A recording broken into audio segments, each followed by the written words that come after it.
안녕하십니까. 성기영의 경제쇼 아나운서 성기영입니다. 국내 증시가 롤러코스터를 타고 있습니다. 오늘 코스피는 전거래일 수준에서 거래를 마쳤고 또 코스닥은 급등세로 마감했습니다마는 오늘도 폭락과 폭등을 반복하는 모습을 보였습니다. 특히 최근 며칠 새 하락할 때나 오를 때 아시아 주요국 증시 대비 큰 폭의 변동성을 보였는데요. 이란 전쟁이 이러다 중동 전쟁으로 확전되는 것 아닌가 하는 불안감이 커지고 있는 상황에서 개인 투자자들 변동성 커진 한국 증시 어떻게 대응해야 할지 잠시 후 자세히 알아보겠습니다. 노벨 경제학상은 세계에서 가장 권위 있는 경제학상이죠. 기존 이론을 넘어서는 새로운 경제적 사고의 틀을 제시하고 연구를 통해 사회와 정책에 실질적인 영향을 미친 경제학자에게 수여하는데요.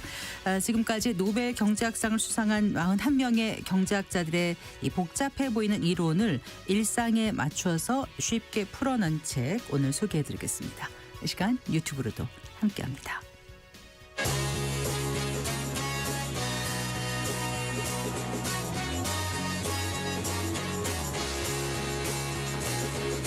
경제 시야를 넓혀드립니다. 투자의 지름길을 안내합니다. 돈 되는 정보를 발견하는 시간. KBS 1라디오 경제쇼. 먼저 오늘의 주요 경제 뉴스 정리해드리겠습니다. 경제 뉴스 브리핑 손서구 경제평론가와 함께합니다. 어서 나오십시오. 네, 안녕하세요. 안녕하세요. 그야말로 롤러코스터라는 말이 딱 맞는 것 같습니다. 네. 멀미나는 것 같아요. 너무 힘들어요. 제가 매일 경제쇼에 나오지만 네. 계속 지켜보셔야 되잖아요. 정리해 주셔야 되니까. 거의 한 1, 2분 전에 제가 들어오잖아요. 그 네. 이유가 다 있는 게 마지막까지 주식시장 이거 눈을 뗄 수가 없어서 네. 힘듭니다. 고생 결과적으로 많으십니다. 네. 오늘 코스피 코스닥 다 상승 마감하긴 했지만 진짜 장중 흐름을 보면 지금 딱 중동 정세의 불확실성, 그래요? 불안감 이런 것들을 아주 반영해내면서 변동성을 크게 보였습니다. 오늘 코스피가 0.02% 상승한 5,584.87에 거래를 마쳤습니다. 네. 코스닥은 많이 올랐습니다. 3.43% 상승하면서 1,154.67을 기록을 했습니다. 지금 코스피와 코스닥은 수급 구조가 좀 달라요. 코스피는 지금 외국인과 기관이 오늘 매도를 한 걸 네. 개인이 다 받아내는 네. 상황이었고요. 코스닥은 기관이 아주 폭풍 매수, 그러니까 기관이 아주 매수 주체로 나서서 코스닥을 아주 3%대 강세로 올려놨습니다. 네. 장중 흐름이 계속 불안했어요. 이건 똑같아요. 오늘 코스피만 보면 하락 출발했다가 곧 상승 전환했다가 다시 하락 전환해서 하락폭을 키웠다가 장 후반에 낙폭을 또 줄여내면서 막판에 어떻게 될까 봤는데 결국 강보합 수준에서 거래를 마쳤고 네. 코스닥은 강세로 출발했다가 오전장에서 또 갑자기 일시적으로 하락 전환을 했어요. 네네. 그러다 이내 또 다시 오름세로 돌아서서 상승폭을 키워서 결국 3%대 강세로 마감하긴 했습니다. 코스피 코스닥의 흐름이 달랐고 장중에 계속 변동성을 보인 것은 지금 중동 정세가 외신들이나 보도들을 통해서 들어오는 걸 보면 계속해서 확장 양상으로 일단 가고 있고 그리고 또 밤사이 유가도 많이 올랐어요. 네. 유가 급등, 달러도 강세 이런 불안 요소들이 지속적으로 투심을 계속 흔들고 있기 때문으로 풀이가 되고요. 개별 종목별로 보면 오늘 삼성전자, SK하이닉스, 반도체 톱은 1%대 약세를 보이긴 했지만 장중에도 낙폭을 상당 부분 줄여냈거든요. 네네. 이거는 조정 시에 개인들의 저가 매수가 들어온 것으로 볼 수 있겠고요. 전쟁이 확전되는 양상 속에서 오늘 방산주들이 급등하는 모습 보였습니다. 특히 이제 아랍에미리트 연합이 이란 공격을 방어하는데 우리 한국산 무기가 타고난 요격률을 보였다. 이런 보도가 잇따라 전해지면서 한국산 무기 체계에 대한 관심, 주목도가 상당히 높아졌고 이에 오늘 뭐 하나 에어로스페이스라든지 LIG 넥선 같은 방산주들이 대거 급등하는 모습 보였습니다. 네. 그런데요, 그 미국의 공매도 투자자 마이클 버리, 네. 영화 그 빅쇼트의 실제 인물로 그렇죠. 널리 알려져 있지 않습니까? 네. 그런데 최근에 우리 시장 그 코스피의 급등락을 두고 이 표현이 네. 그 번역이 돼서 그런가요? 종말 징후라고 경고를 했다고요? 이 마이클 버리라는 사람 되게 기분 나빠요. 사실 한국장에 대해서 얼마나 진지하게 고민을 하고 이런 식의 비유를 했는지 모르겠지만 네. 이게 마이클 버리가 지난해에는 사실 빅테크들의 AI 투자와 관련해서 감가상각 문제를 제기를 하면서 월가의 이제 AI 거품론을 일으켰던 장본인이었죠. 이제 그런 그가 이번에는 이제 코스피의 흐름, 그 급등나 변동성을 두고 어떻게 보면 섬뜩한 경고를 한 거죠. 네. 벌이의 주장은 이렇습니다. 그러니까 지난 한 달 남짓 기간 코스피를 움직였던 건 기관 투자자들이었고, 그 가운데 이제 변동성이 컸던 거는 이른바 이제 모멘텀 트레이더들이 네. 들어왔다는 결정적인 신호다. 네. 그리고 이제 전쟁이 발발 후에 코스피가 급등락을 하면서 변동성이 커진 배경에는 외국인 기관 투자가들의 투기적 거래가 있었다. 이런 주장을 한 거고요. 네. 그럼 이런 투기적 거래, 데이 트레이딩이 성행을 하는 것은 무슨 의미일까? 여기서 이제 이 얘기가 나온 거예요. 네. 그것이야말로 이 묵시록의 네 기사 중에 하나가 나타난 것이다. 네.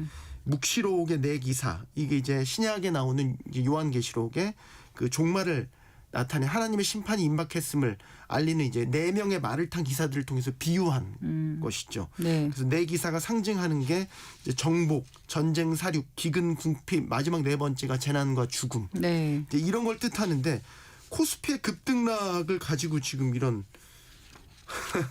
글쎄요, 이 묵시록의 네 기사로 이제 비유를 어쨌든 모멘텀 트레이더가 주가의 추세를 쫓아서 단기적으로 그 투기적 거래하는 거잖아요. 네. 근데 보통 기관들은 그렇지 않은데 기관들이 그러니까 이건 거의 종말론적인 현상이다. 이렇게 얘기하고 싶었던 모양이에요. 네.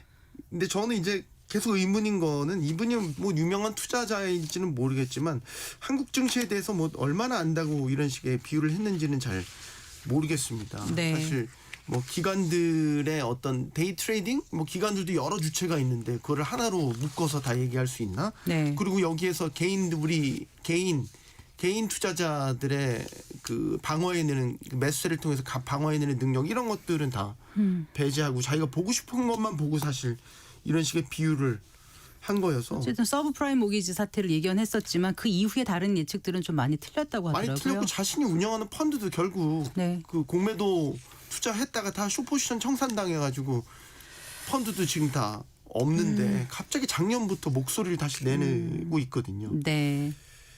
그닥 유쾌하지 않은 네. 네. 자, 말씀드렸습니다. 그래요.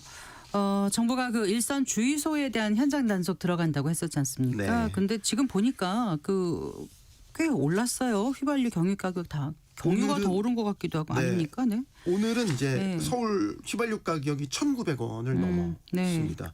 어제 전국 평균이 이제 800원 넘었다고 말씀드렸고 오늘은 서울 기준으로 봤었을 때 1,900원이 넘었고 네. 경유 가격도 한 번에 확 뛰었어요. 네. 그 38원이나 하루 사이 오르면서 네. 1934.1원까지 이건 휘발유 가격 역전을 그러니까요. 해버렸고, 네, 1,900원 휘발유 가격 넘어선 게 2022년 8월 이후 3년 7개월 만입니다. 지금 전국 평균 휘발유 가격도 이러다가 곧 1,900원 넘어설 것 같습니다. 이게 정부의 지금 강력한 경고에도 불구하고 일단은 가격 흐름을 보면 거침없는 상승세 네. 이어가고 있는 거고 아무래도 이제 그 중동 정세가 불안하다 보니까 국제유가 변동성도 커졌고 불안 심리가 확산하니까 주유 수요가 일단 많이 늘어난 거는 분명히 맞죠. 이런 것들이 가격 상승 압력으로 작용하고 있는 것으로 보이는데 여기 이제 정부가 지금 의심을 하고 있는 거는 일부 정유업체나 주유소들이 이런 혼란스러운 틈을 타서 가격을 또 과도하게 인상하는 시장 교란 행위가 있다고 보고 있기 때문에 이제 단속에 나선다고 했으니까 조만간에 뭐 결과도 나오게 되겠죠. 국제유가가 지금 그러면 1년 8개월 만인가요? 최고치로 올랐었다면서요? 그제 좀 떨어졌거든요. 네, 예. 전쟁이 이제 조기 종식될 수 있겠다라는 이제 전망이 나오면서 유가가 좀 떨어졌다가 어제부터 밤 사이에 또 되게 많이 올랐습니다. 네. 그래서 서부 텍사스산 WTI 4월 인도분 가격 같은 경우에는 새벽 사이에 이제 배럴당 81달러를 네. 찍었습니다. 그 전 날이 77달러 네, 그렇게 네. 갔었거든요. 요게 이제 2024년 7월 이후 1년 8개월 만에 최고치고요. 이제 브렌트유 네. 이제 5월 인도분 선물 가격도 거의 5% 가까이 올라서 배럴당 85달러 선까지 네, 네. 올라갔습니다.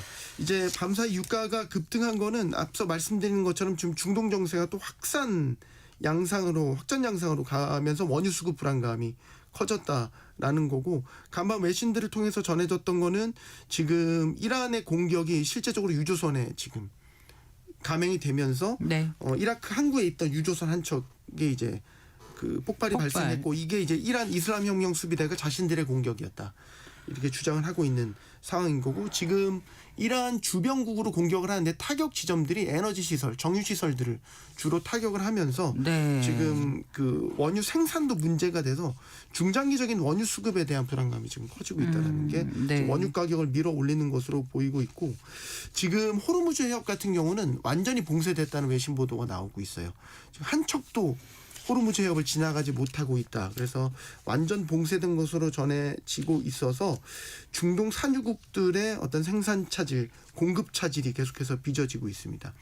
이런 가운데 오늘 2월 소비자 물가가 발표됐습니다.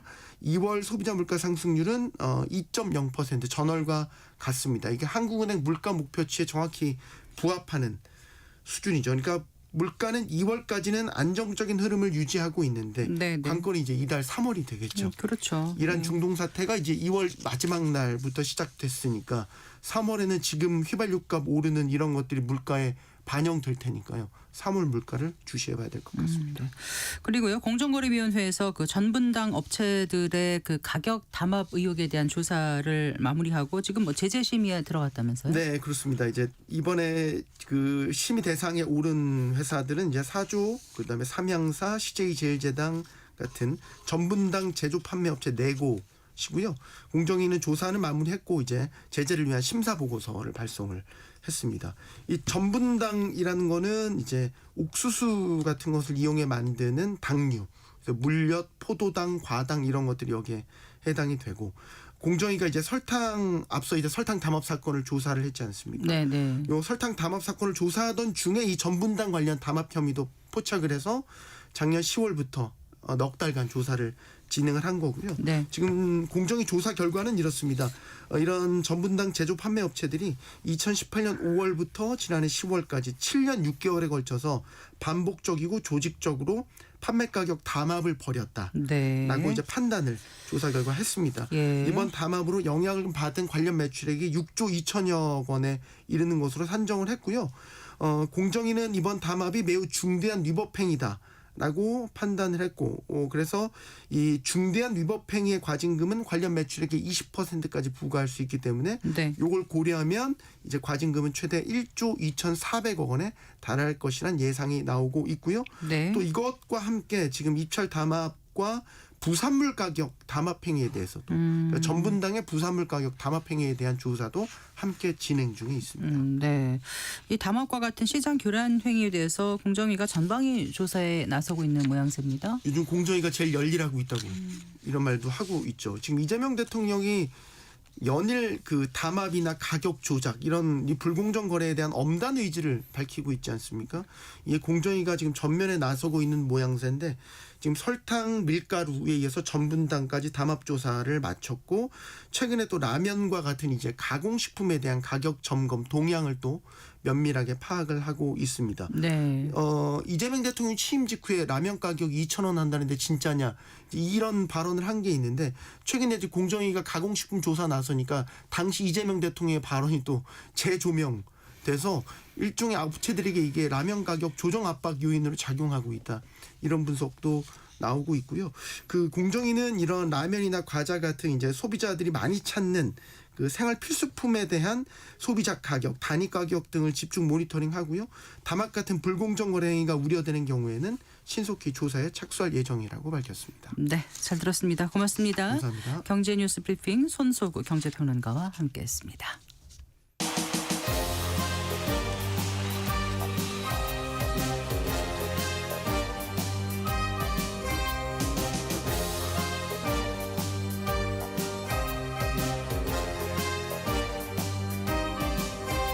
경제를 알아야 세상이 읽힙니다. 투자를 알아야 돈이 보입니다. KBS 1라디오 경제쇼.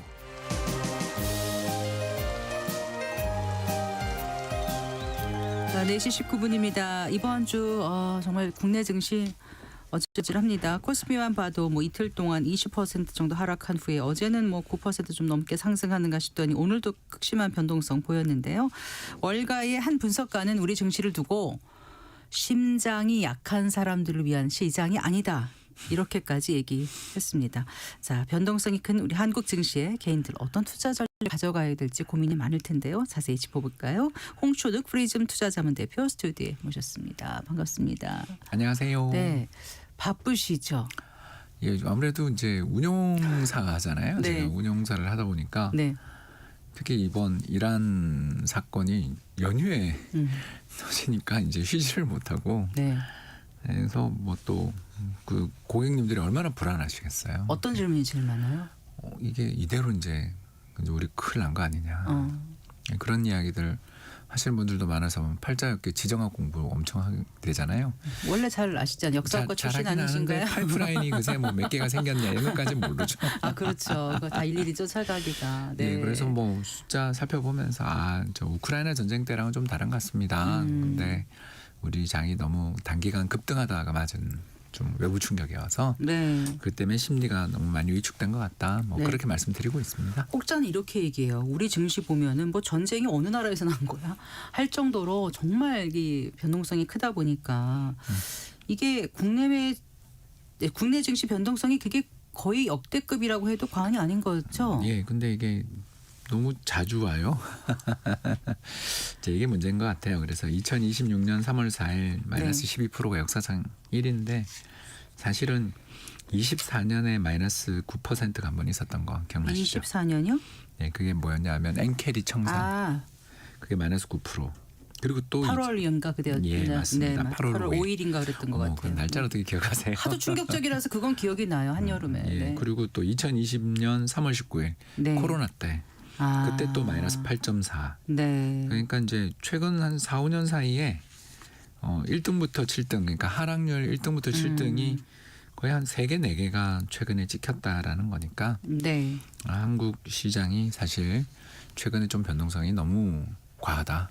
그리고 유례없는 변동성들이 2000년, 2020년, 2024년 또 2026년 이렇게 3번이나 나왔다라는 건 일단 우리 국내 증시의 체력 또는 스타일 네. 이런 것들이 좀 문제가 있다라는 걸 보여준 사례라서 좀 저희도 운영업계에 있는 사람이지만 참 답답한 어쨌든 부분이 있습니다. 전쟁이나 이런 건 우리가 어떻게 할 수 없는 외부 변수고 그렇죠. 그런 거잖아요. 그러니까 불확실성이라는 측면에서 이게 점점 이전보다 잦아지고 더 큰 것 같아요. 그렇습니다. 네. 이제 이유가 두 가지인데 하나는 이제 개인 투자자들의 비중이 커진 게 아하. 예, 그래서 전체 거래 대금이나 거래량 이런 거에서 네. 개인들의 비중들이 70% 이상. 우리 시장이 그렇다면서요. 그렇죠. 그리고 네. 코스닥 시장은 90% 이상. 그러니까 어마어마한 그 거래를 하세요. 뉴욕 증권거래소에서는 반대죠. 20% 정도. 밖에 안 되는 거죠. 개인 투자자들이. 그러니까 이제 우리 개인 투자자들이 좀 단타를 너무 좋아하시는. 용감한 것 같아요. 예, 그래서 용개미라고 저희가 용대리 친구도 있고요. 용갈인 아닙니다. 네. 그거는 이제 네. 치킨이나 죄송합니다. 그래서 네. 그 이제 용대리라고 저희들이 불렀던 친구들이 처음 등장했던 시기가 이제 2014, 15년에 그 중국 소비재 관련 주식들. 네. 그래서 와, 용감한 대리 펀드 매니저라는 뜻이었는데 요새는 용감한 개미 투자자. 용개미까지 왔고요. 그리고 이 또 용개미들이 얼마나 대단한 그 매매를 하는지를 잠깐 제가 숫자를 하나 들고 왔는데 지난 한 달 동안 개인이 12조 샀고요. 그리고 특히 그 금융투자가 13조 샀는데 이게 ETF입니다. 네. 그러니까, 한 달 동안 지금부터 한 달간요. 네, 그러니까 합쳐가지고 외국인이 한 30조 파는 거를 그러니까 금융투자 이제 증권사에서 그 ETF를 유동성 관리해주는 쪽에서 산 거니까 이거는 ETF로 봐야 되거든요. 네. ETF 대부분은 개미가 샀으니까. 그래서 개미 합쳐가지고 뭐 12조, 13조, 25조 정도. 그러니까 외국인 30조 가까이 파는 거를 대부분 다 하고 일반 법인이나 뭐 다른 데는 별로 그렇게 크게 기여를 못했다. 이만큼 개미들 비중이 커진 게 가장 직접적인 요인이다 이렇게 볼 수가 있겠고요. 이제 두 번째로 우리 시장의 변동성이 커졌던 또 다른 이유는 반도체를 비롯한 수출주 비중이 너무 크니까. 네. 뭐 사실 우리 삼성전자랑 SK하이닉스 두 회사가 올해 막 순이익 300조 보잖아요. 그런데 이제 애널리스트들의 전망치들의 변화의 구성을 살펴봤더니 이익 전망 상향 조정의 90% 이상을 이 두 회사가 다 차지하더라. 그러니까 이 뭐랄까 경기 변동에 되게 예민한 또는 인공지능 투자 등 세계적인 경기 여건의 변화에 민감한 산업의 비중이 너무 크니까 세계 경제가 조금 위축되거나 특히 우리 걱정하는 인플레가 나면 성장주가 되게 힘들거든요. 네. 왜 그러냐면 이제 성장주들은 미래의 세상을 독점하려는 야망을 가진 사람들이 성장주다. 이렇게 생각하시면 돼요. 네, 네. 그렇기 때문에 미래를 자기 걸로 만들고 자기가 미래를 만들고 싶어하는 사람들이다 보니까 네. 앞뒤 가리지 않고 투자를 어마어마하게 하는데 최근에 들어서서는 자기들이 영업 부문에서 벌어들인 돈으로 도저히 감당 못할 정도의 어마어마한 투자를 하니까 예를 들어서 앨런 머스크 같은 경우는 아끼던 상장사, 비상장사인 스페이스X를 이제 곧 상장한다 그러죠. 네. 그러니까 이런 식으로 돈이 없으니까 비상장사를 상장시켜 자금을 조달하는 이런 쪽으로 달려가는 쪽이 한 군데 있고 또 다른 쪽은 이제 구글 같은 데는 채권 100년짜리 찍잖아요. 이거가 이 네. 달려가는 이 양쪽의 모습들이 전부 정말 자기가 쓸 수 있는 모든 패를 써서 미래에 나만 살아남겠다. 이런 식으로 투자를 하고 있는 중이다 보니까 자연스럽게 이게 시중 자금 사정에 굉장히 예민해져요. 그렇죠. 그런데 그 시중의 자금 사정은 결정하는 건 결국 전 세계 저도 있었지만 국민연금 같은 네. 전 세계 80조 달러 정도를 운용하는 80조 달러. 예, 네. 글로벌 연기금의 규모가 그렇게 큽니다. 네. 80조 달러를 운영하고 있는 글로벌 연기금들의 목표 수익 변화에 따라 움직이는데 네. 아시는 것처럼 인플레 나고 이자는 올라가는데 꼭 그런데 투자해야 돼 이렇게 본부장님이 이야기하시면 못하죠. 못하죠. 네. 그래서 그 돈들이 사모펀드도 가고 펀드 매니저들한테 와서 돈을 돌아다니는 건데 네. 그런 곳에서 있는 이제 전 세계의 투자 책임자분들이 야 인플레 나고 장기전으로 가면 성장률 둔화되고 뭐 지금 투자할 거 별로 없는 것 같고 다 현금만 잠겨놔. 야, 올해는 수익 안 내도 돼. 네. 이래 버리는 순간 이게 악순환이 올 수 있다라는 그 우려들이 이제 우리나라 반도체 주식에 대한 대규모 매도로 연결됐다고 볼 수 있죠. 혹시 그 외국인 기관 투자가들의 투기 거래가 있었다 이 얘기는 어떻게 또 보십니까? 없는 건 사실 아니에요. 네, 네. 없는 건 아니다. 없는 건 아니다. 예, 왜냐하면 이 사람들이 네. 연기금만 한국에 돌아주면 얼마나 좋을까 싶은데 안타깝게도 이제 연기금에게 위탁받아 운용하는 펀드들도 많이 들어오지만 네. 사실은 헤지 펀드가 많이 들어옵니다. 아, 그렇군요. 산지 펀드들이 제가 이제 헤지 펀드에도 이제 국민연금이 헤지 펀드에도 투자를 하기 위해서 지금도 안 하고 있지만 거의 안 하는데 저희들이 이제 좀 맡겨보려고 애를 쓰고 이렇게 전략들 쭉 하고 역대 수익률들 조사해 보면 가장 그 인기 있는 스타일들이 이벤트 드리븐이라는 건데 네. 이제 이게 뭐냐면 어떤 외부 충격이 발생했을 때 가장 취약한 자를 공매도 치는 또는 합병을 앞두고 있을 때 네. 피합병 법인을 사고 아. 인수하려는 건 팔고 이번 우리 합병 되려는 그렇죠 거를- 넷플릭스 M&A 보셨죠? 네. 그렇게 하면 안정적으로 돈을 벌 수 있다라고 생각을 하는 거죠. 그러면 이 사람들이 이번에 뭘 팔았을까요? 신용융장 잔고 비율이 높은 주식을. 그러니까 우리 전체 거래되고 있는 주식이 하루에 뭐 한 200억 거래되는데 네. 지금 신용융자 잔고가 뭐 500억 있다. 그러면 뭐 이거 하루 이틀 사이에 이거 다 시장가로 하한가로 주문 나오는 거 안다면 내가 미리 저 공매도 치면 뭐가 문제야? 뭐 이렇게 생각할 수 있다라는 거죠. 또는 그래요. ETF 레버리지 거래들을 그렇게 얼마든지 쓸 수 있고 또 네. 다른 시장에 상장돼 있는 한국 관련된 ETF들도 역시 매도를 할 수 있기 때문에 이런 거래들이 뭐 이제 시간이 지난 다음에 그게 얼마였다. 그때 구체적으로 어떻게 해서 누가 벌었다더라가 나오겠지만 네. 심중적으로는 아주 많은 종목에서 그런 게 보였습니다. 없다고 할 수 없다. 그러니까 네. 아주 많은 종목에서 오히려 보인다. 보이더라라는 네. 거죠. 이제 그걸 해주는 또 증권사들을 프라임 브로커라고 하고 또 증권사들은 그 과정에 돈을 많이 번 증권사도 네. 아마 실적 나올 때 분명히 어디가 그때 벌었구나 알게 될 것 같습니다. 네. 신용융자 거래 지금 말씀하셨는데 지금 B2 규모가 사상 최고치에 찍었다면서요. 얼마예요? 근데 도대체? 이것도 30조라 그러는데 저는 네. 이것도 저평가된 거라고 보는 게 더 많을 거라고 더 보세요. 많습니다. 왜 그러냐면요. 네. 예전에 혹시 CFD 사건 기억나세요? 차익결제선. 네. 그러니까 그런 식으로 이렇게 변형된 신용융자 거래들도 세상에는 언제든지 존재하고 네. 또 미수라는 것도 네. 3일 만에 거래해야 되는 것도 그거는 있고 정말 힘들죠. 거기다 초단기 주식 매매하는 그리고 건데. 네. 주식담보대출 들어보셨죠? 네, 네. 막 이런 다양한 금융기관들을 끼고 벌어지는 수많은 상품들이 사실 존재하기 때문에 네. 이게 그냥 신용융자 잔고가 30조라는 말을 듣고 저는 이거밖에 안 될 리가 없다. 이거보다는 사실 더 훨씬 더 클 수 있고 이거가 지난 수요일 날 그 마진콜 그러니까 추가적인 증거금을 납부하지 않으면 나 오늘 하한가로 팔겠어. 네. 뭐 담보를 청산하겠어. 네. 네, 이런 일들이 벌어지는 걸 또 네. 아까 이야기했던 일부 투기적인 기관들이 또 네. 공매도도 친 것 같고 이런 일들이 벌어져서 그날 12%라는 놀라운 하락률이 나온 것은 네. 결국 우리 시장이 좀 그전에 너무 급하게 달려가면서 투자자들이 빨리 좀 돈을 벌고 싶은 그렇죠. 욕심에 포모인데 지금이라도 해야 되는데 그쵸. 가진 돈은 적으니까 어떻게든지 당겨서 해보려고 했는데 이게 전쟁이 터져버리니까. 그렇죠. 뭐 이런 형태뿐만 아니라 또 마이너스 통장 만들어서 이걸로 레버리지 땡기고 상상만 해도 빌려서 무섭죠. 하고. 예, 그러니까 네. 그런 돈들까지 생각을 하셔야 되는 거죠. 그래서 네. 제가 아까 봤을 때는 30조 정도로 이 정도 충격이 발생했다고 볼 수는 없고 그럼 심지어 그러면 반도 매매가 어느 정도 나왔을지 추정치는 있나요? 그것도 잘 없어요. 잘 없어요. 그러니까 이 신용융자 잔고가 이틀 늦게 나오니까 이제 네. 다음 주에 알게 될 텐데 아마 네. 제가 봤을 때는 한 반토막 나지 않았겠나. 보통 최소 담보 비율이 140% 아닌가요? 그러니까요. 그래서 근데 그건 이게 막 유지를 이렇게 못하는 주가가 충격이 클 때는 그 담보 비율 좀 조정해 준 적 있지 않나요? 없습니까? 그렇기도 하는데 네. 뭐 제가 증권사 그만둔 지가 좀 돼가지고요. 개별 증권사들마다 이제 지원해주고 하는 경우도 있지만 거꾸로 리스크 관리 열심히 하라고 나오는 경우들도 있으니까 네. 일괄적으로 그건 제가 모르겠습니다. 알겠습니다. 어쨌든 오늘 같은 경우는요. 네. 오늘 하루 종일 롤러코스터를 타다가 결국 이제 코스피는 그럭저럭 어제 수준에서 강보와 마감을 했고 코스닥은 또 많이 올라서 끝났습니다. 이제 앞으로 어떻게 갈지가 이제 많은 분들의 관심사일 텐데 지금 좀 뭐 숨고르게 들어간 걸까요? 어떻게 보세요? 지금 상황을? 저는 뭐 당장은 재미없다. 왜냐하면 너무 죄송합니다. 이런 표현을 쓰면 안 되죠. 이게 너무 큰 충격을 받았어요.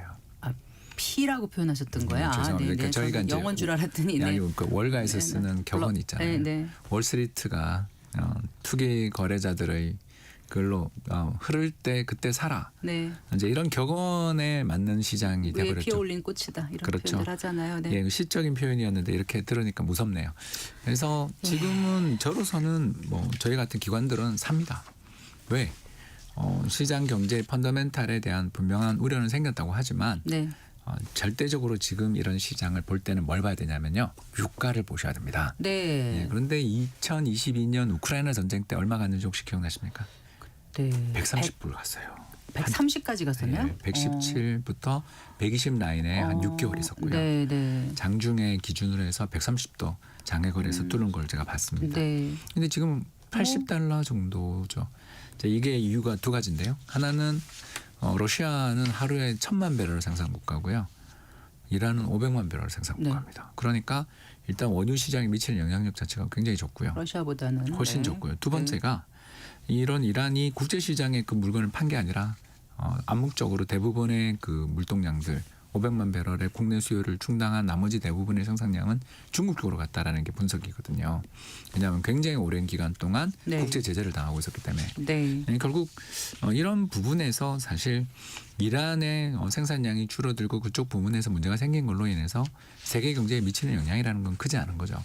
그러면 이제 왜 그럼 시장이 이렇게 우리가 충격을 받았냐? 결국은 이제 전 세계 원유 물동량의 20%를 차지하는 호르무즈 해협의 봉쇄 문제인데 네. 이것도 사실은 저희가 장기간으로 볼 때 이제 이 업을 하다 보니까 별걸 다 공부하게 되는데 미사일 재고가 얼마 남았겠냐를 보셨어요? 이제 그 네. 추정한 그 기사들과 블로그를 보게 되는데 예, 예. 한 80%쓴 것 같다라는 추정들이 나오더라라는 거죠. 이란이. 왜냐하면 첫 번째가 네. 작년과 올해 있었던 미국과 이스라엘의 공습으로 인해서 초기에 미사일 발사대가 네. 많이들 부서졌다라는 것. 네. 예, 트리비존이라든가 뭐 각종 그런 지역에 있었던 유명한 발사대들은 다 붕괴된 상황이고 두 번째 네. 이란의 최고 지도자 사망 이후에 예. 보복성으로 날린 미사일들이 되게 많았는데 이게 일정한 어떤 가이드와 방향에 의해서 된 게 아니라. 된 게 아니라 산발적으로 어떤 특히 그 정확한 지점과 목표에 대한 타격을 위한 목적이라기보다는 분풀이하는 듯한 공격이었고 그 물량조차도 최근에 급격히 감소하고 있는 것으로 보입니다. 네. 결국 이제 호르무즈 해협이 호리병처럼 굉장히 좁은 곳이라서 네. 사실 그걸 이제 봉쇄하는 방법은 미사일 쏘는 거 말고도 알라의 요술봉이라고 불리는 RPG라는 어마어마한 무서운 무기가 있는데 이제 그 무기들은 아시는 것처럼 그 파괴력은 또 크지 않기 때문에 유조선 선단을 미군의 함정이나 전 세계 다국적군 함정들이 호위하며 가면 네, 네. 그 비용은 올라갈지 모르지만 어허. 막히는 걸 완전히 막을 그런 그 장기간 완전히 막히는 가능성들은 그렇게 많지는 않다라고 봐야 되는 거고요. 네, 네. 그래서 이제 금융시장의 참가자들이 별 문제 아닌데 왜 이렇게 놀랐어요? 하면 이제 마지막 남은 시나리오가 딱 나오는 게 얼마 전 그 화요일 날 뉴스 때문에 이 난리가 났다고 저는 보는데 파이낸셜 타임즈와의 인터뷰에서 마크 루비오 미 국무장관이 예, 네. 이스라엘이 공격하려고 그러는 걸 보고 그럼 우리도 같이 하지 뭐 이렇게 해서 했다. 그 한마디에 금융시장의 참가자들 입장에서 이거 플랜이 없는 것 같다. 네. 그러니까 노 플랜인 것 같다. 어쨌든 우크라이나전 발발할 때 그 유가가 130달러 넘어섰던 과거에 비교하면 지금은 그렇지가 않고 그래서 채권금이라든가 원유 가격이라든가 환율 같은 지표가 반영되는 게 그때보다 적은 거로 봐서는 아주 치명적인 건 아니다. 펀더멘털을 너무 해칠 정도는 아니다라고 지금 판단하신다는 말씀이신가요? 그렇죠. 네. 어. 심리적 충격은 뭐 어떻게 이미 받아버렸고 네. 그 심리적 충격을 준 발언은 마크 루비오 국무장관한테 찾아야 되는데 그건 그거고 네. 저희들은 우리는 투자를 하면서 저는 살아야 되니까 네. 그렇게 그때 있었던 과거에 있었던 충격들 대비해서 보면 이번이 그렇게 정말 심각하고 결정적인 불황을 가져올 만한 사건인가라고 보기에는 뭔가 약하다라는 것이죠. 그리고 이제 더 나가서 2022년에는 미 파월 연준 의장님이 금리를 공격적으로 인상하는 중이었는데 반대로 이제 제가 전번 방송 출연해서 케빈 호시 신임 연준 의장님은 인하할 것 같다고 제가 말씀을 드린 바 있었지 않습니까? 그래서 금융시장에서의 통화정책 방향도 반대로 갈 가능성이 있다라는 게 즉 금리 인상이 막 공격적으로 단행될 가능성은 별로 없어 보인다. 이렇게 본다면 뭐 저는 시장의 충격은 그러니까 전쟁이 장기화되면 부정적 충격은 어쩔 수 없어요. 네. 그러나 처음에 지금 우리가 겪었던 이 충격이 또 반복되고 더욱더 심해지고 하기보다는 좀 진정될 여지가 저는 충분히 크다고 생각하고 네. 저가 매수 쪽으로 방향을 틀었습니다. 네. 그러니까 큰 틀에서 보면 제3자적인 객관적인 방향에서부터 그게 시장이 보이는데 내가 지금 발을 담그고 최근에 들어간 사람이라든가 아까 말씀하신 것처럼 비투라든가 이렇게 많이 하신 분들 같은 경우는 굉장히 초조하고 지금 힘들 것 같거든요. 맞습니다. 어떤 전략을 가져가야 될까요? 일단 저는 뭐 죄송한 이야기입니다만 이미 큰 충격을 받았고 그렇죠. 네. 그런 상황에서 예. 본인이 보유한 종목의 반등이 이번에 약했다라면 사실 종목 투자를 잘못한 거라고 봐야 되는 그럴 거고요. 때 어떻게 해야 그렇죠. 돼요? 죄송합니다. 리밸런싱. 예, 저는 이럴 때 제가 이제 이렇게 펀드 매니저라는 걸 저도 인지를 하면서도 이런 말씀을 드릴 수밖에 없는 게 현실인데요. 저희는 이제 포트폴리오를 짤 때 있어서 이번 시장에서의 강력한 하락은 동일하게 다 받았는데 네. 반등이 달라요. 그죠? 네, 네. 예, 그러면 이렇게 시장이 강한 반등이 나왔는데도 우리 종목 내 종목은 못 올랐다라고 한다라는 것은 내가 종목 선정에 있어서 뭔가 문제가 있었던 게 아닌가. 그럼 손해 보는 거를 파는 게 이롭습니까? 저는 그게 우선이라고 보는 거죠. 금융시장의 참가자들에서 제일 못하는 게 매도인데 네. 그런 그 살 땐 매도 기세 좋게 그렇죠. 들어가죠. 예. 네. 샀던 가격을 항상 염두에 두기 때문에 안 잊혀지죠. 안 잊혀지기 때문에 네. 그래서 시장에서 이제 잠수한 주식들을 들고 가게 되는 건데 제가 오늘 잣대를 하나 들었습니다. 네. 시장이 같이 두들겨 맞아요. 빠질 땐 같이 빠집니다. 근데 오를 때 네. 반등이 약하다. 네. 이건 주도주가 아니라는 뜻이다. 네. 그런 것들에 대해서 염두를 두고서 이번 주말에 내가 들고 있는 종목들이 정말 앞으로 미래는 어떤가에 대한 하나만 더 한번 여쭤볼게요. 고민해보면 좋을 것 코스닥 같습니다. 코스피 비율이라든가 우리 국내 주식과 미국 주식의 비율이라든가 어떻게 가져가면 좋을까요? 저는 미국 주식을 더 좋아하죠. 그럼 제가 몇 번 말씀드린 게 네. 한국 시장이 이번에 조정이 있기 전에 조금 비쌌습니다. 그런데 이제 둘 다 비싸면 상대적으로 안정성 면에서 미국이 더 매력적이니까 네. 이제 저는 미국 쪽을 조금 더 좋아하는 편이다. 이렇게 말씀을 드리고 싶고요. 두 번째 안전자산 선호 심리가 조금 더 시작될 수 있잖아요. 오늘은 환율이 다행히 내렸지만 우리 환율이 좀 불안한 모습들을 보일 때는 외국인이 네. 좀 빠르게 돌아오지는 않더라고요. 이런 시기에는 동일하게 뭐 여윳돈으로 조정을 받은 시장을 산다 그럴 때는 미 증시도 저는 지금은 꽤 긴 기간 조정받았기 때문에 네. 매력 있다고 보고 있습니다. 알겠습니다. 오늘 말씀 잘 들었습니다. 고맙습니다. 감사합니다. 네, 홍초는 프리즘 투자자문 대표와 얘기 나눠봤습니다.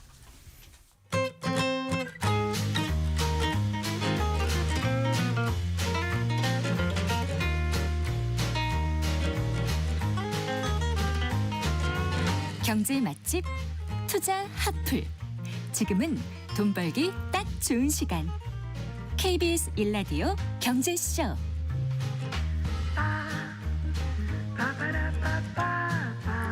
자, 책에서 경제에 보는 눈을 키우고 투자의 길을 찾는 경제 읽기 순서입니다. 노벨 경제학상 수상자들의 아이디어들을 모아서 쉽게 설명해 놓은 책이라고 합니다. 최소한의 노벨 경제학상. 오늘 함께 읽어볼까요? 미래에셋 투자연금센터 이상건 센터장 스튜디오에 모셨습니다. 반갑습니다. 네, 반갑습니다. 안녕하세요. 예. 최소한의 노벨 경제학상. 예. 네, 그래요. 노벨 경제학상이 언제부터 주어진 거죠? 그러니까 1901년도에 네. 노벨의 알프레드 노벨이죠. 스웨덴의 사업가. 이 사람이 이제 그 유언을 통해서 만든 상은 5개 분야밖에 없었어요, 처음에. 네. 거기엔 경제학상이 없습니다. 그러니까 물리학상, 화학상, 생리의학상, 문학상, 평화상. 평화상. 우리나라는 지금 문학상과 평화상을 받았고 나머지 3개 분야에서 못 받았죠. 그래서 계속 이렇게 5개 분야만 되다가 1968년도에 네. 스웨덴 중앙은행, 그 세계 최초의 중앙은행이 어디냐 그러면 많은 분들이 그냥 미국일 것 같거든요. 아닙니다. 미국이나 영국이 아니에요. 스웨덴이 세계 최초의 중앙은행을 만든 곳이에요. 네. 그 스웨덴 중앙은행이 창립 300주년을 기념해서 1968년이 300주년이었다고요? 예, 스웨덴 중앙은행이 네. 엄청 오래된 은행입니다. 이게 알프레드 노벨을 기념하는 스웨덴 중앙은행의 경제과학상. 이게 공식 명칭이에요. 아, 네. 그래가지고 이때부터 노벨 경제학상이 만들어졌고 사실은 이제 다 같은 노벨상으로 분류가 되지만 노벨의 유족들이 그 100주년이 되던 그 노벨 탄생 2001년도에 엄청 반발을 했죠. 저건 뭐 우리식으로 표현하면 짝퉁 노벨상이니까 노벨 경제학상에서는 노벨 이름을 빼달라. 그렇지만 그냥 가고 있죠. 지금도 가고 있는 거고요. 네. 이 책은 이제 경제교육 전문가인 김나영, 양정중 그 선생님이 쓰신 책인데 뭐 이분은 뭐 유튜브 많이 활동하시는 분이고요. 1969년도부터 2025년도까지 노벨 경제학상 수상자들의 이론을 간단히 소개하고 그것이 실제 좀 우리가 이제 이론의 복잡성이 있잖아요.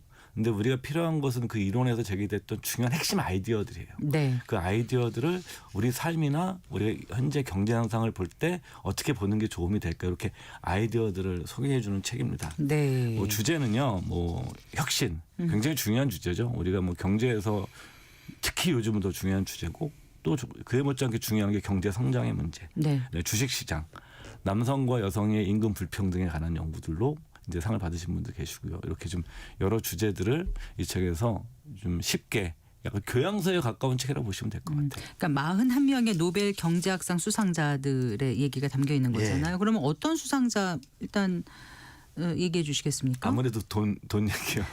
그러니까 돈 모으는 법, 노후 준비 잘하는 법 이런 것에 대해서 조언한 노벨상 수상자부터 말씀드리는데 네. 그분은 이제 우리나라에서도 엄청나게 많이 팔렸던 책이 있죠. 넛지. 예, 사람들이 행동을 할 때 강제나 억압이 아니라 슬쩍 예, 슬쩍 옆구리 찔러가지고 찌르면. 예, 된다. 이 넛지라는 책으로 써서 그 넛지라는 책이 참고로 말씀드리면 우리나라에서 세계에서 제일 많이 팔렸어요. 아, 그렇습니까? 그래서 제일 네. 많이 팔렸던 책입니다. 그래서 리처드 세일러에서 먼저 하려고 합니다. 네. 어떻게 하면 그럼 돈을 잘 모을 수 있다는 거예요? 예, 그 세일러 교수가 이제 그 소위 말하는 이제 행태 재무학, 뭐 행동 경제학이 원래 큰 학문이고 네. 그 다니엘 커너만 교수가 이제 창시했던 학문이죠. 아몬드 스보스키라는 같은 동기와 같은 교수분과 이분은 두 번째부터 일찍 돌아가셔서 상을 못 받았어요. 그러니까 노벨상을 받으려면 좀 오래 살아야 돼요. 좀 특징이 있습니다. 보통 평균적으로 70세가 넘어가야만 왜냐하면 이론이 나온 다음에 세월의 테스트를 받아야 돼요. 그래서 일찍 죽으면 네. 위대한 이론을 못 만들어도 못 받아요. 네, 네. 그래서 이제 노벨 경제학상의 중요한 조건 중에 하나 장수입니다. 근데 이제 그 리처드 세일러 교수는 뭐 이분도 연세가 좀 있으시죠. 이분이 이제 그 행동 재무학이라는 분야를 행태 재무학 창시하신 분인데 네. 인간은 장기적인 계획, 나 10년 뒤, 20년 뒤에 이런 사람이 될 거야, 무엇을 할 거야 이런 장기적인 계획과 현재의 나, 단기적인 충동을 가진 인간의 나, 이 둘 사이에 인간은 갈등을 일으킵니다. 일치하지 않아요. 그러니까 현재는 굉장히 구체적이지만 미래는 추상적으로 바라봅니다. 그렇게 되죠. 예, 그래서 이거를 되더라고요. 우리가 뭐 이제 예. 우리가 뭐 이자율 같은 개념으로 생각하면은 네. 인간은 현재 프리미엄을 지불하고 인간은 미래를 디스카운트합니다. 음. 그리고 또 이제 신경과학자 얼마 전에 제가 쓴 신경과학자의 책을 읽는데 그 편이 전 너무 좋아가지고 소개해드리려고 그러는데 네네. 인간은 자신의 미래의 나를 타인처럼 대한다. 그러니까 나는 같은 사람이라 생각하지만 실제로 그렇게 다르지 않는다. 이런 의사결정이 뭐냐면은 이 경제학적 용어로 시간 선호라고 그러거든요. 시간 선호. 네, 현재를 더 선호하는 거죠. 네. 그래서 우리가 그렇습니다. 노후 준비할 돈이 있고 자녀 교육할 돈이 자녀 교육에 들어갈 돈이 있으면 지금 당연히 이쪽으로 갑니다. 네. 이것이 어쩌면 인간의 본성에 맞는 거예요. 그래요. 예. 그래서 이제 또 나이 드신 분들 인터뷰를 보면 네. 가장 후회하는 게 뭐냐. 노후 준비 열심히 하는 게 후회가 된다. 이렇게 또 얘기를 해요. 네. 그러니까 다 알고 있거든요. 네. 근데 인간은 먼 미래의 일을 지나봐야 아는 거예요. 지나가야 하는 거죠. 네. 디스카운트해서 보니까 네. 현재 일에서 중요하게 생각하는 거고요. 네. 그래서 리처드 세일러 교수의 굉장히 중요한 아이디어가 자동 강제 저축을 하게 해야 된다는 거예요. 인간은 시간 선호가 너무 현재를 선호하기 때문에 미래에 쓸 돈에 대해서는 중간에 돈도 못 빼가게 해야 되고 그리고 미래는 자동으로 어떻게 되겠지 이렇게 생각하거든요. 그쵸. 예. 어떻게 되겠지. 그래서 그 리처드 세일러 교수의 유명한 비유가 오디세이아 그 효과입니다. 뭐냐면은 그 우리가 트로이의 목마를 해가지고 가서 다 물리치고 그 전쟁의 영웅이잖아요. 고향이 딱 돌아가는데 섬이 하나 있어요. 그 섬에 살고 있는 괴수 이름이 뭐냐면 세이렌이에요. 네. 얼굴은 샌데 몸은 아름다운 여성의 몸을 네. 한. 세이렌의 노래를 들으면 넋이 빠져가지고 또 배가 난파돼서 네, 다 들어가는 거예요. 그렇죠. 네. 그래서 세이렌이 사는 바닷물로. 섬에는 네. 시체와 사람들의 시체와 난파된 배 조각들이 있는 곳인데 네. 오디세이아가 고향을 돌아가면서 그 노래를 듣고 싶은 거예요. 그래서 부하들한테 명령을 내리죠. 항구에 도착할 때까지 나를 돛대에 묶어놓고 절대 풀지 마라. 그랬는데. 근데 너희들은 길을 밀랍으로 막아라. 네. 이게 뭐냐 이거를 비유합니다. 세일러 교수가 인용을 한 거예요. 이것이 가장 노후 준비하는 가장 강력한 방법이다. 손을 묶어놓고 밀랍으로 그쵸. 귀를 막을 정도로 네. 강제적으로 해야 된다. 그렇죠. 뭐 이 책에서 미래를 세일은 위해서. 그 이펙트 이런 얘기는 안 나오지만 네, 효과는 네, 안 나오지만 네. 사실은 이렇게 자동으로 나를 결박시켜서 빼내지 못해 하고 자동이체 시켜놓고 무조건 저축하게 하고 수입이 늘어나면 자동으로 저축액이 증가하도록. 그게 뭐 연금저축계좌나 퇴직연금 같은 경우가 전형적 이런 제도거든요. 네. 이런 얘기를 하고 있고 두 번째 뭐 리처드 세일러 교수를 가장 유명하게 만든 개념 중에 하나죠. 마음의 회계장부, 심적 회계. 사람은 예를 들어서 같은 돈을 하더라도 다르게 대한다는 거죠. 복권에 당첨된 돈 1,000만 원과 네. 내가 열심히 저축한 돈 1,000만 원은 다르죠. 사실 동일한 가치임에도 불구하고 마음의 회계장부에 마음 회계장부 여러 칸이 있는데 딴 칸에 다 넣어놓고 있는 거예요. 네. 그래서 이제 저 이 책에서 재미났던 아이디어가 이번에 또 폭락장이 왔으니까 네. 이 폭락장이 왔을 때 대비해서 미리 투자할 자금에 이름표를 붙여놓고 하나 계좌를 만들어 두라는 거예요. 어떤 이름표요? 네, 패닉 통장. 아. 이건 저자의 제안인데서 네. 전 굉장히 재밌었습니다. 왜냐하면 네. 이름표는 제가 처음 봐가지고 여러 가지 우리가 이제 사실은 투자용 계좌와 그다음에 생활비용 계좌를 분리해야 되거든요. 네. 근데 이제 여기서다가 재산권 투자용 계좌에다 여러분들이 네. 이번에 한번 급락장 경험해 보셨으니까 그러니까 급락장에 대비한 패닉 계좌도 하나 이렇게 만들어 놓으시면 마음의 회계정부에 마음의 회계장부에 그냥 통장도 마련하기 어려운데. 네. 자, 어쨌거나 우리가 경제학하면 정말 어렵고 먼 학문이라고 생각하고 수식, 그래프, 낯선 용어들이 예. 많이 있는데 그런 거에 대표되는 경제학상 수상자들이 이 책을 썼단 말, 그 내용들이 담겨 있는 거기 거잖아요. 물론 여기 근데 여기 안 나오신 분들도 많아요. 근데 예, 그게 책에. 좀 쉽게 일상생활 우리의 일상에 와닿는 그런 내용들로 지금 뭐 전부 풀어져 다는 있는 것 아니고요. 그런 같아요. 내용도 있고 네. 그다음에 이제 경제 현상을 볼 때 어떻게 바라봐야 되느냐 네. 뭐 그런 것들이 있죠. 지금 말씀드리려는 게 이제 경제 성장의 문제를 어떻게 바라보느냐. 네. 우리가 경제 성장의 중요한 동력, 뭐 네. 추동력 이런 것이 무엇이겠는가. 이게 이제 87년도 노벨상 수상자인 로버트 솔로 네, 굉장히 네. 유명하신 분이 이 정도 많이 되는 분이죠. 이분이 이제 경제가 성장하기 위해서는 노동과 자본과 기술이 있어야 된다는 네. 거죠. 근데 사실 노동력과 기술 같은 경우에는 금방 바뀌지 않잖아요. 근데 여기서 만약에 자본을 많이 집어넣으면 경제가 성장이 된다는 거죠. 네. 우리나라 그렇게 한 거거든요. 네. 60년대 70년대 국내에 자본이 없었잖아요. 그때 뭐 했습니까? 그 박정희 대통령 시절에 저축의 날이 있었잖아요.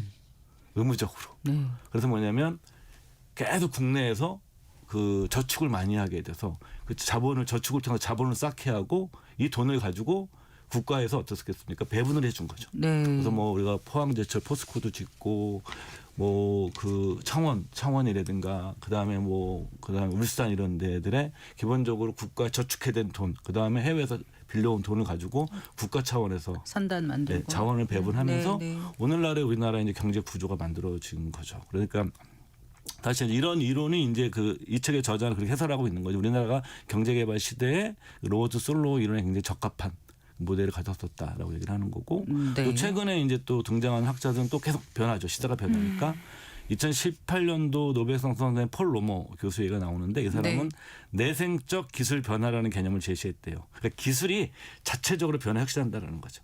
기술 자체가. 그래서 예를 든 게 이 책에서 2차 세계대전 당시 41년도에 네. 미국에서 리버티호라는 배를 건조할 때 네. 처음에는 230일 걸렸답니다. 근데 보통은 자본과 투자를 더 해야 되잖아요. 근데 이거 없이도 계속 사람들이 기술을 열심히 자체적으로 노력을 해서 네. 그러니까 이제 계속 배를 만드는 시간을 단축했다. 아하. 그래서 이제 뭐냐면 그 폴로머 교수의 아이디어는 이제 생산 요소에 사람, 네. 아이디어, 네. 재료 이런 게 추가돼야 네. 된다라는 얘기를 하는 거고 네. 필리피오 아기온과 피터 하윗이라고 이름이 좀 어렵지만 그 2025년도 작년 아니었나요? 네. 네. 이제 이게 사실은 이제 그 경제학자 중에 최고의 광고 카피라고 할 수 있는 카피를 만들어낸 학자가 슈페터입니다. 조지프 슈페터죠. 천재였죠, 천재. 전 이분의 이제 그 평전을 읽으면서 정말 천재구나라는 생각을 했었는데 네. 그 슈페터의 아이디어죠. 개념 파괴적 혁신. 네. 이 아이디어를 또 가지고 이제 연구를 해서 네. 노벨상을 이분들이 받았는데 혁신이 등장할 때마다 발생하는 파괴적이면서 혁신적이고 창조적인 과정이 존재한다라는 거예요. 자본주의 사회는 기업이 진입하고 퇴출하고 일자리가 생기고 소멸하고 이게 굉장히 파괴되면 혼란스러운 과정이지만 이런 과정이 오히려 네. 경제 성장을 이끌어낸다라는 얘기를 했었고 네. 그래서 이제 어찌 보면은 저는 이 필리핀 아기용 책이 국내 번역이 되어 있어요. 저 아직 네, 네. 사놓고서 읽지 못했는데 아. 기본적으로 이런 학자들이 어떤 혁신에 대한 아이디어의 원인들을 다 연원을 찾아서 올라가면 거기 슈퍼터가 그 자리하고 있는 겁니다. 근데 참고로 슈페터가 주식 투자는 참 못하셨습니다. 경제학자들이 의외로 주식을 못한다고 하더라고요. 잘하시는 분이 계셨죠. 두 분이 계셨죠. 누구죠? 존 메이나드 케인즈 겸. 아, 네. 그다음에 이제 이 책에 소개되지 않지만 미국인 최초로 노벨 경제학상을 수상한 그것도 40대 초반에 대단한 겁니다. 이거는 70대에 안 가고 네. 40대에 받고 경제학 원론이라는 책을 세계 최초로 베스트셀러로 만들었던 교수. 네, 네. 예, 폴 사무엘슨 교수죠. 네, 예, 네. 이분이 이제 뭐냐면은 이분이 지지했던 건 효율적 시장 가설이기 때문에 인덱스 투자를 해야 돼요. 근데 본인은 어디에 투자하셨냐면 종목? 일찍이 워렌 버핏을 알아보고 네. 버크셔에도 주식을 자기도 사고 자기 자식들도 사주고 네. 손자 손주도 사줬습니다. 그래서 이분이 그러니까 인세로 엄청나게 돈을 벌고 네. 그 번 돈을 가지고 버크셔 주식을 사고 네. 또 학문적으로는 효율적 시장 가설을 지지하는 이론을 만들었던 네. 그 천재 경제학자가 한 명 있습니다. 네.